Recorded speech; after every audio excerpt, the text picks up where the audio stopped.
যদি আমি অ্যাসাইলাম করি তাহলে কি আমি ফুল ওয়ার্ক পারমিটের সুযোগ পাবো? এটি একটি very important question. 2nd of March থেকে কিন্তু এখন আর আপনাকে 5 বছরের জন্য লিভ টু রিমেইন দেয়া হবে না। ইউএন কনভেনশন আছে, সেই কনভেনশন অনুযায়ী আপনি 5টা গ্রাউন্ডে অ্যাসাইলাম সিক করতে পারেন। এভিডেন্স একটা কিন্তু বিশাল ইম্পর্টেন্ট ব্যাপার। আবার আপনি বলছেন যে আপনার বাবা-মার যে বাড়ি সেটা অ্যাটাক হয়েছে কিংবা পুড়িয়ে দিয়েছে। এই সংক্রান্ত যে এভিডেন্স এগুলো কিন্তু আপনাকে সাবমিট করতে হবে।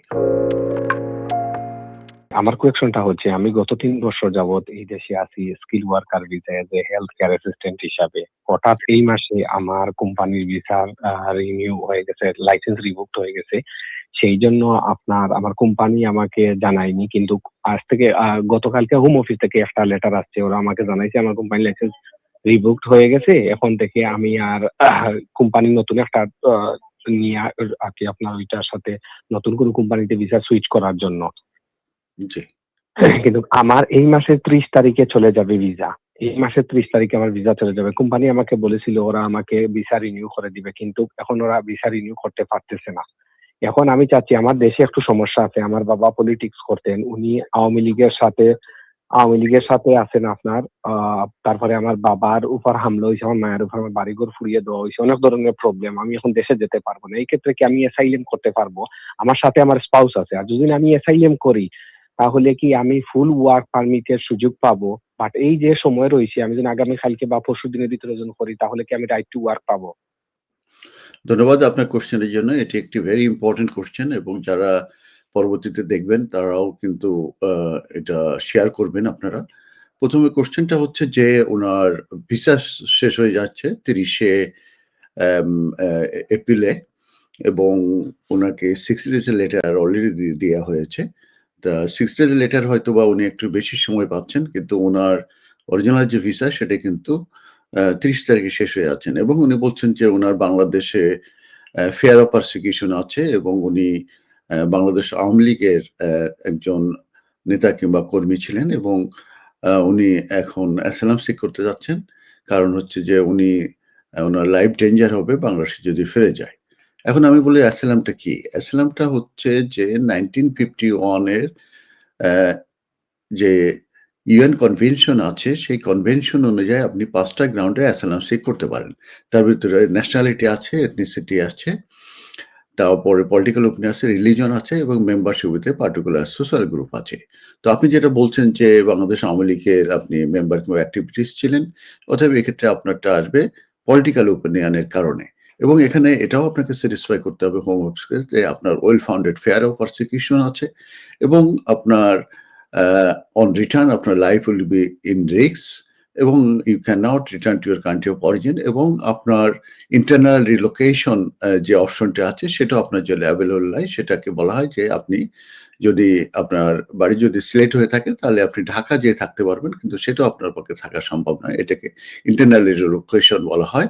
এই টেস্টটাও কিন্তু আপনাকে স্যাটিসফাই করতে হবে। Well founded fear of persecution, আপনার লাইফ ডেঞ্জার হবে এবং আপনার যে ইন্টারনাল রিলোকেশন আপনার পক্ষে সম্ভব না। এই টেস্টগুলো কিন্তু আপনাকে স্যাটিসফাই করতে হবে। সেটা কিভাবে আপনি স্যাটিসফাই করতে পারবেন? এখন হচ্ছে সেটার প্রশ্ন। ১ম হচ্ছে যে আপনার স্ক্রিনিং একটা ইন্টারভিউ হবে। এই ইন্টারভিউ বেসিক কিছু কোয়েশ্চেন জিজ্ঞেস করবে। তার ভিতরে বেশ কিছু ইম্পোর্টেন্ট কোয়েশ্চেন থাকবে। সেটা যে আপনি কাদের দ্বারা ফিয়ার অফ পারসিকিউশন হচ্ছেন কিংবা আপনার কি সমস্যা হবে ইত্যাদি, ইত্যাদি এই সংক্রান্ত এবং কিছু বেসিক কিছু কোয়েশ্চেন আপনার নাম, ডেট অফ বার্থ, আপনার ফ্যামিলি ম্যাটার এগুলো জিজ্ঞেস করবে। 2nd যে সাবস্ট্যান্টিভ যে কোয়েশ্চেন যে ইন্টারভিউটা হবে সেটাই হচ্ছে আপনার বেসিস অফ ক্লেমের উপরে আপনাকে কোয়েশ্চেন করবে এবং সেই কোয়েশ্চেনগুলো কিন্তু ডিটেইলস হবে, অনেক ট্রিকি থাকে এবং যারা ইন্টারভিউ অফিসার তারা কিন্তু ভেরি ট্রেন্ড। তো তারা আপনাকে ফাইন্ড আউট করার চেষ্টা করবে যে আপনি জেনুইন অ্যাসাইলাম সিকার কিনা এবং আপনার জেনুইন ফিয়ার অফ পারসিকিউশন আছে কিনা। তো জেনুইন অ্যাসাইলাম সিকার এবং জেনুইন ফিয়ার অফ পারসিকিউশন এটা আপনি কিভাবে প্রকাশ করবেন? সেটা হচ্ছে ১ম হচ্ছে যে আপনাকে ইন্টারভিউ যেটা দিবেন সেটার ব্যাপারে আনসারগুলো আপনার অ্যাকুরেট হতে হবে এবং সেখানে কনসিস্টেন্স থাকতে হবে। কোনো অসামঞ্জস্যপূর্ণ ইনকনসিস্টেন্সি থাকতে পারবে না এবং কোয়েশ্চেনের আনসারগুলো সুন্দর করে এবং রাইটলি কিন্তু আপনাকে দিতে হবে। এটা আপনাকে খেয়াল রাখতে হবে। এরপরে আপনি যেটা বলবেন সেই বলার সঙ্গে কিন্তু আপনাদের এভিডেন্স রাখতে হবে। এখন আপনি যদি বলেন যে আমি বাংলাদেশ আওয়ামী লীগের আমি মেম্বার ছিলাম এখন আপনার যদি কোনো মেম্বারশিপ কার্ড থাকে আপনি দিতে পারেন। আপনার যদি কোনো লেটার থাকে আপনার সংগঠন থেকে সেটা দিতে পারেন। এটা একটা ইম্পোর্টেন্ট, অতএব এভিডেন্স একটা কিন্তু বিশাল ইম্পোর্টেন্ট ব্যাপার। আবার আপনি বলছেন যে আপনার বাবা-মার যে বাড়ি সেটা অ্যাটাক হয়েছে কিংবা পুড়িয়ে দিয়েছে। এই সংক্রান্ত যে এভিডেন্স এগুলো কিন্তু আপনাকে সাবমিট করতে হবে। তো এভিডেন্স একটা খুবই ইম্পোর্টেন্ট জিনিস, এবং এই এভিডেন্স যদি না থাকে, শুধু যদি আপনি বলে যান এবং অবজেক্টিভ এভিডেন্স যদি থাকে, তারপরেও কিন্তু অনেক সময় এটা আম আপনি কভার আপ করতে পারবেন। কিন্তু এভিডেন্স ছাড়া বাংলাদেশের কেসগুলোতে কিন্তু তারা কিন্তু বিশ্বাস করতে চায় না। তারপরে আরেকটা ইস্যু রয়ে গেছে যে আপনি দীর্ঘদিন এখানে এসেছেন এবং পরবর্তীতে আপনার যে এই 6 ডেজ লেটার পেলেন এবং আপনার যে লাইসেন্স স্পন্সর তার যে লাইসেন্স সেটা ক্যানসেল হয়ে গেছে। তারপরে আপনি অ্যাসাইলাম সিক করছেন। অতএব তারা জিজ্ঞেস করবে যে আপনি কেন এতদিন পরে এখানে অ্যাসাইলাম সিক করলেন, সেটারও কিন্তু আপনার আনসার দিতে হবে। তো অ্যাসাইলামটা কিন্তু বেশ একটা কঠিন একটা প্রসেস। এর জন্য কিন্তু প্রিপারেশন লাগে, এর জন্য কিন্তু গাইডেন্স লাগে এবং এর জন্য অ্যাডভাইস লাগে এবং এর জন্য কিন্তু আপনার এভিডেন্স লাগে।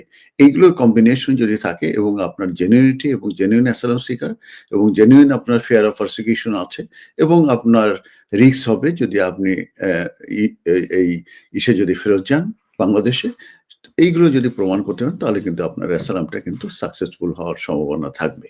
তবে একটা জিনিস জানবেন, 2nd of March থেকে কিন্তু এখন আর আপনাকে 5 বছরের জন্য লিভ টু রিমেইন দেয়া হবে না। এখন কিন্তু আপনাকে দেয়া হবে 2.5 ইয়ার্স, এবং এন্ড অফ 2.5 ইয়ার্স আপনাকে আবার স্যাটিসফাই করতে হবে যে আপনার ফিয়ার অফ পারসিকিউশন আছে এবং আপনি on return you will be on risk. এগুলো প্রমাণ করলে আপনার এক্সটেনশন দেবে এবং আফটার 20 ইয়ার্স আপনি সেটেলমেন্ট আপনি পেতে পারেন। তবে এর আগেও আপনি পেতে পারেন যদি একটা স্টুডেন্ট এবং ওয়ার্ক রুট ক্রিয়েট করা হবে এই রিফিউজি স্ট্যাটাস যারা তাদের জন্য, সেই রুটে গেলে আপনি হয়তো আর্লি পাবেন। ধন্যবাদ। আশা করি আপনার প্রশ্নের উত্তর পেয়েছেন।